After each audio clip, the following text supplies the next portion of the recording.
ili kujielimisha kielimu kwa kupata mafunzo ya bure kupitia mtandao huo. Salasia anasema shule za msingi zinazotumia mfumo wa CBC zitafaidi pakubwa na mtandao huo. Nimesikia na ndugu yangu Bwana Haman Singh, leo tumezindua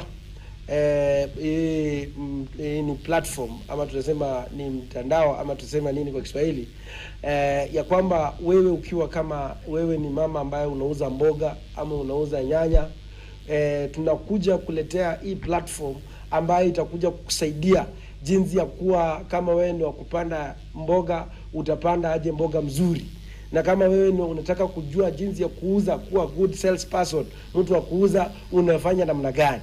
Kama wewe una mtu wa hoteli, uko na hoteli pale ya kibanda yako, unaweza fanya namna gani hiyo kibanda ikuletee pesa mingi.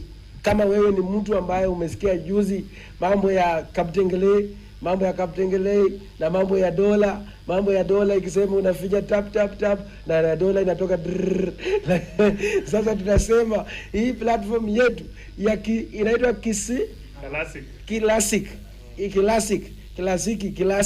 yani inatoka salasi classic. Hii classic hii itakupatia nafasi mzuri jinsi ya kujua kupata sasa dola, yani ya kufinya try, asiye kukaa pale unaweka pale unamfunika pacho. Walinda mazingira kutoka eneo la Malindi, kaunti ya Kilifi